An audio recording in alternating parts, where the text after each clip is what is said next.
Now, a quick fun fact. You were talking to the 8th best public speaker in California. Now, it says here, and I can't believe this, in high school, but it says right here that was 8 of 8. But what makes it incredible, she now has a career in public speaking. So that's when you get to stick it to them and say, I should have won. Fantastic. Everybody, you ready? Thank you very much. Oh, Jamie, thank you so much. Hi, everyone. So, when Tiffany talked earlier, I missed it. Could you guys do me the favor of showing me hands again? Who's in marketing here? Oh, there's a bunch more of you than I thought there would be. This is good. And then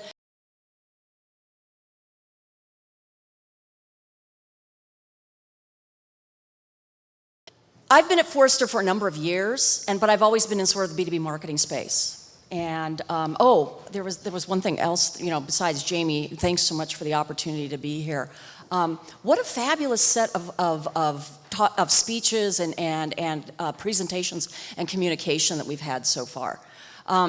I think you'll see in some of the things that I'm going to share with you from Forrester that there's some really common themes that we're seeing across all of this. I'm going to take more of sort of the marketing perspective on this because I think it's really important for marketing to understand everything that we've heard from Tiffany and from the panel. These are things that marketing needs to be able to do to better enable the sales organization. So what I'm going to be talking about is how do you go from priming the pipeline to creating lifelong customer relationships. And this is the new charter that sales and marketing need to have together. And to get started on this, we talk a lot about the age of the customer. This is something that Forrester's been writing about since 2011. Because we believe that this is a new age where customers having great customer experience, being in front of your customers, all of that kind of stuff is important. Okay, so I could go on and show you all kinds of statistics why this is important and all the definitions, but I thought I would show you. And this is kind of very similar to what the feeling that you got from the Salesforce video that Tiffany presented. This is the Vatican, all right? This is the piazza, the outdoor space. And this photograph was taken in 2008. It's during the funeral proceedings for the last Pope, John Paul II, who passed away. And if you look in the lower right-hand corner, you'll see a little flip phone there, and there's probably a glow on somebody else's face. But that's, this is what the crowd looked like. Now, 5 years later, in 2013, during the inauguration of the current Pope, Pope Francis, this is what this situation looks like. That's just 5 years. 5 years. And so my question to you is, what is the impact on marketing and sales in this digital age of the customer? Are you prepared to deal with the power that your customers now have, that technology and, more importantly, access to information gives them? So let's look at this from the perspective of the sales and marketing. What is this doing to the relationship between sales and marketing? And why are fabulous customer experiences, why do you need to do this? And then finally, I want to talk to you about this sort of new role and what are the 3 things that sales and marketing need to focus on that's going to help you create those kinds of lifetime customers. So, like Twitter, this image is having its 10th birthday this year. This comes from a report that I did in 2006 about the relationship between marketing and sales and the role of marketing automation. And what I love about this is that I've seen practically every marketing automation provider use this to some degree at some point since then. And what this did is show that the classic sales and marketing funnel that we're all familiar with isn't really a funnel, it's a sieve. It's got a hole in it. It's got a lot of holes in it. And that marketing is working really hard to kind of put opportunities in the front. And sales is taking some of those opportunities on, but there's a bunch of them that fall out in the middle. And then we spend time trying to figure out and pay money to get them back in the funnel. Automation was supposed to be the solution for this, and in many cases it still is. Using marketing automation technologies was to help, it does help marketing be able to nurture and interact and deal with these opportunities that aren't yet ready to buy, and keep them from falling out of the funnel permanently or having to spend as much money to reacquire them. And this is certainly where marketing has been over the past 10 years. But the idea of marketing automation started before the age of the customer. And so the impact of the age of the customer, buyers' access to information through technology, is going to have a bigger impact on what marketing automation can actually achieve.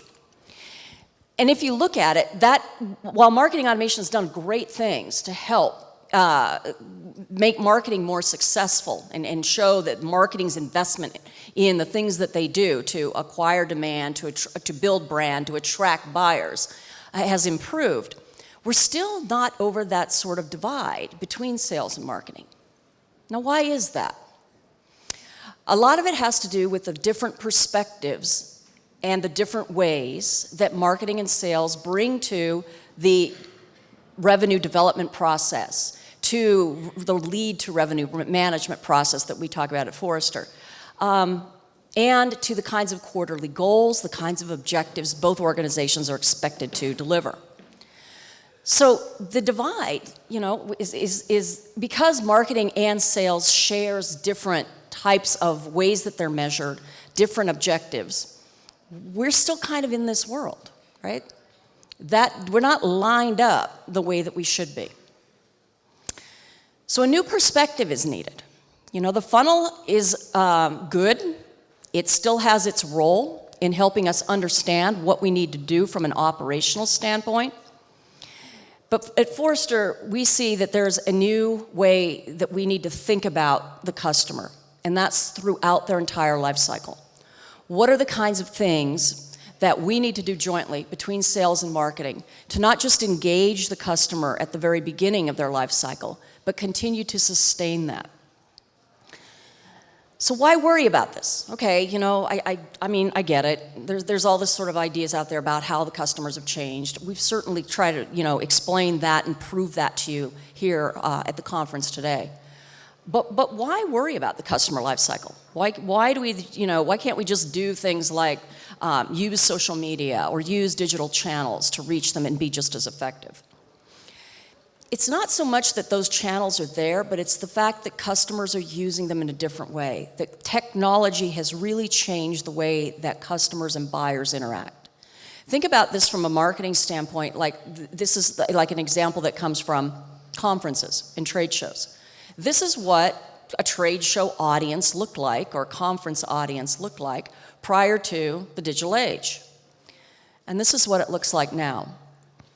And it's not so much the technology as it is the fact that they're using it to capture information, to communicate with each other, to really be much more involved in their learning and decision-making processes. Now, if you think that this is something that is more like just a consumer phenomenon, that business people aren't really affected, and I know you don't because you've answered questions about that already, here's the thing, here's some data that we've looked at Forrester to kind of prove this. That business buyers are very digitally savvy. They're out there using technology to make their decisions. Over 90% of purchases start with a search. And the rest of this data, the business buyers say that buying from a website is more convenient than talking to a salesperson, and then more than half find going online superior to interacting with sales. That comes from research that Forrester did in conjunction with the internet retailer earlier last year. It was also the basis of research that we did to show that by 2020, the United States, looking at National Labor Bureau statistics, is going to lose over 1 million sales jobs. Now, that doesn't mean that all the sales jobs go away, obviously, but there's going to be a huge shift in the types of jobs that salespeople do. Those that are just order takers, those that are just navigators or explainers, will be replaced by the more consulting type of relationship. And this is because buyers expect this. This comes from our survey of over 400 business executives. And we asked them a lot of questions about what they expect from sales, what they expect from the vendors that they're doing business with. And you can see that the vast majority, 68%, said, I don't want to work with just anybody. I want to work with someone who understands my business, who understands the issues that I'm having, who understand my industry, and can really kind of bring something new to the table. 50% want somebody who's going to come in, not just understand me, but bring me insights that I haven't thought of before. Give me a new perspective. Help me challenge the status quo. So this is where the idea then of customer experience comes in, is that they're not looking to us to sell them something. In fact, I would say your buyers don't care what it is that you have to sell. What they care about is how are you going to help them solve their problems. That's the key issue. So what we need to do with those buyers is provide those insights. That's what they're looking for. But more importantly, demonstrate through those insights that we have an understanding of their business, and more importantly, that we have empathy for their situation. That we know what it's like to be in their shoes and to have to solve these kinds of problems. And oh, by the way, we can successfully do that for them. As a result, buyers then will react differently, right? The thing that they will look at is, oh, this is not somebody just trying to sell me something. This is really a solution to my problem. I can trust this organization to give me what I need. And when they feel trust, this is the primary factor that motivates loyalty. Forrester is one of sort of the biggest survey companies in the world. In fact, a lot of this is consumer-oriented, but we also do business to business. And next to the Census and the Nielsen company, we probably have like the biggest amount of data that we do on an annual basis of survey type work. And what we found in business to consumer is that what people are looking for are, for great customer loyalty, customer experience, is that they're looking for ease of use, they're looking for efficiency, and they're looking for that emotional charge, that emotional component that says, yes, you connect with me. In business, the ease and efficiency are still kind of there, but the other part that's different is that emotion turns into trust. What they're looking for is, can you do what you say? Are you going to be an organization I can trust? So ultimately, customer experience then, in creating that trust, that empathy, is what separates really great companies in the digital age from the also-rans. And this is the perspective that Forrester has taken, is that competition, that competitive advantage will come from knowing more about your customers and using that insight, that understanding to create competitive advantage. Because you will know more about them, you'll be able to win their business and trust, you'll be able to serve them and therefore retain them longer. And this is really important in the digital age, where a lot of information, a lot of the reasons that people buy, are now as a service. They don't make the big investments, they rent what it is that you have to do. And from that perspective, it's a lot easier for them to change. Okay, so I get it. We need to do these things. But tell me more about how it actually works. How does sales and marketing go from sort of creating alignment with each other to really creating lifelong customer engagement? Corporate executive board, Forrester, Gartner, whatever it is, we all know that buyers are more enabled to make their own purchase decisions, to think about, to do their own research on their own. So their information gathering and deciding stage is getting longer and longer. And which means the opportunity for sales contact is getting narrower and narrower. And when you look at this, this is where the opportunity really is to build relationships. And we've found, again, from that executive buyers survey, that when you're the company, the salesperson, the organization, the marketing department, that helps your customer set their vision to decide this is what we want to do to solve our problems, 74% of the time, those companies will buy from you, regardless if somebody else comes along with better features or a lower price. So having that relationship to really set vision to action is what creates the deep relationship, and you need to do that early on. And the way that we do this is through three very simple, very important things. Having great ideas and sharing those with the customers, insight about your customers, and ultimately intimacy. So what I'm going to do next is take you through each of those three different areas. This is how sales and marketing align. This is how they get on the same page, is through insight, ideas, and then ultimately intimacy. So let's start with insight. Business technographics research again, you know, I don't need to, there's all kinds of data out there like this to convince you that big data is a big thing. We've found with over 3,000 technical and business decision makers in our last 2015 survey that 65% of them are using analytics, data, insight, to optimize their current digital experiences. And this is a big deal because almost 40% are spending more than $10 million on data that they did in 2014. I'm waiting for the 2016 numbers to come out because I'm sure it's going to be even bigger. That's a lot that's going on in this space. But when it comes to business, you know, I know all of you struggle from these things too. That data analytics, you know, isn't easy. There are a lot of roadblocks that get in our way from making data effective and putting it to work. Unlike business to consumer, you know, we do have a lot of data. A lot of that data is really diverse, but it can be very messy, it can be missing, it can be squirreled away in silos. And it tends to focus on the what that you're doing, not the why that's so important. So that we end up finding out that when we did a survey of business-to-business marketing executives, that only 10% found that their marketing was very effective at using data analytics. So what happens when you do use data analytics effectively? How do you change things? Well, the first thing you have to realize is that this is no longer a numbers game. You know, the funnel has done a lot of good things for us.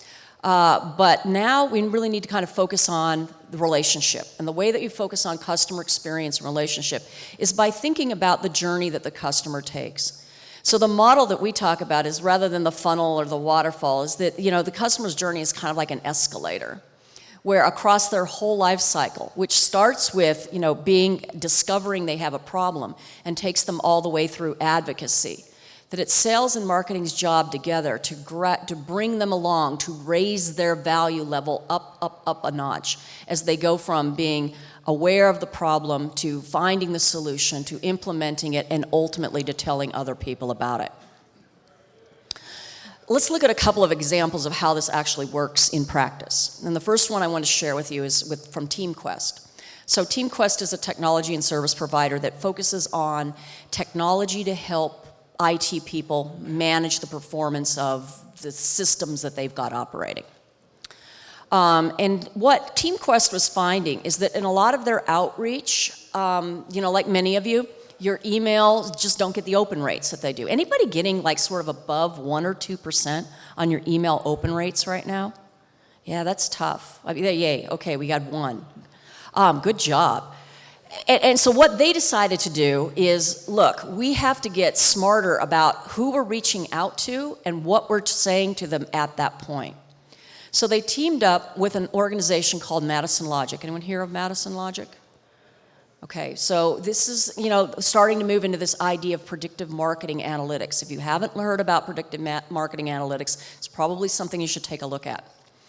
And what they were able to do is not just help TeamQuest understand, well, who are our buyers, but who are the best potential buyers that are in the market now, that are showing some signals of intention for needing some technology to help them better manage their IT operations.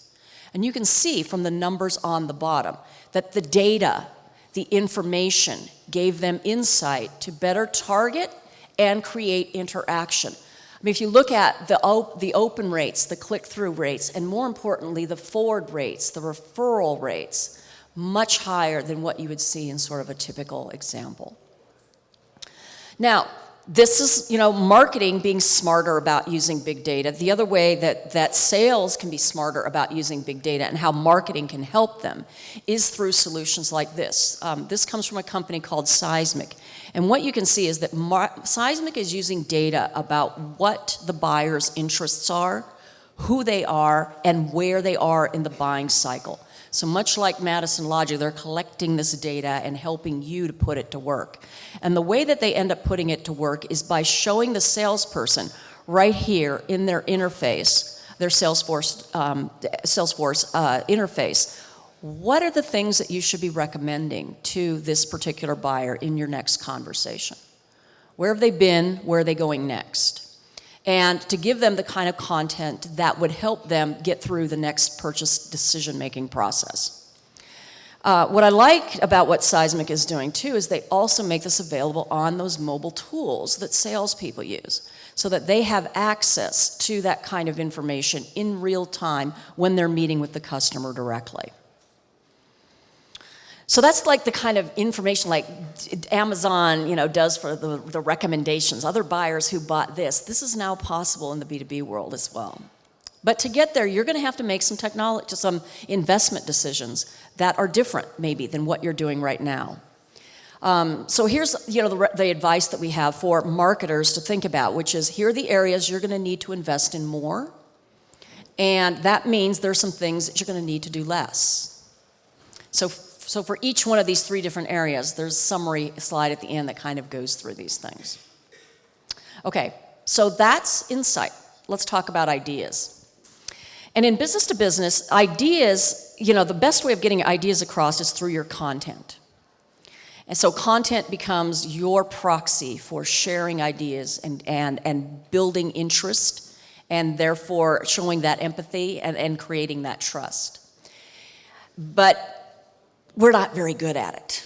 And I know there's been other discussion about this already today, but in the benchmark that we did on business to business marketers, content marketing best practices, we found that 87% of the respondents we looked at said that creating engaging content is a major challenge. These are people like you. Yeah, we know we have to have better content. It's really hard. So much so that only 14% then said that their content marketing is effective at delivering business value. So B2B buyers, they're not engaged. I mean, here's the other problem too, is that it's not just that we recognize it, but the buyers are telling us the same thing. Over 75% of the executives we surveyed said, you give us too much information, and 62% called much of that worthless. So how do you create these engaging conversations? It's really important. I think one of the things that you need to do is focus on the customer issues, not on what it is that you have to offer. You need to get online, you need to get interactive, but most importantly, you need to give your salespeople something interesting to talk about. And we believe that stories and video are 2 of the key things that B2B marketers are highly underinvested in. So I wanted to share with you a couple of ideas. The first one is, we all kind of sell technology and capabilities and services and products and solutions. Many of us are moving in that direction. But what Intel does here, which is something really remarkable, is humanize the problem. They don't talk about what their next generation of wireless technology is capable of doing. They kind of show you in a very humorous way that involves the technology as if it were a person. So if you look at it, this video, it's called A Better Way to Work. The IT guy in the tie comes rushing in and says, what's wrong? And the 2 people look at it and says, we're trying to get ready for a meeting, and the laptop won't connect to the projection system. And it's HDMI is the cable sitting there on the floor. And he says, what's the matter, HDMI? And he says, she tried to stick me in port 2, and she knows that I prefer port 1. He says, it's okay, I'll take care of it. And he moves him over to kind of, fix him and put him in the right place. How many of us have been in this situation? I just had it this week, earlier, that you come into the situation, you're trying to figure out if you've got, a PC or a Dell or Apple or whatever, and how do you plug it into the projection system, right? Everybody's run into this. And what Intel does so beautifully is make that a humanizing problem, or humanize that particular problem. The other thing that we need to do better of is kind of stir emotions, right? Don't be afraid to tap into humor and, the twin muses of humor and tragedy in our communications. This particular example comes from a company called Domtar, and they're in like the printing business. And the example is really kind of cute in that this is a person who's trying to set up his internet router at home. And in the package, all there is sort of the router and the 800 number, because there's a document missing. So he calls the 800 number and he says, I need the instructions on how to download, how to hook this up. She says, oh, that's in the PDF. You need to go online and download the PDF. He says, wait a minute. You're telling me I need to go online in order to figure out how to get online with my new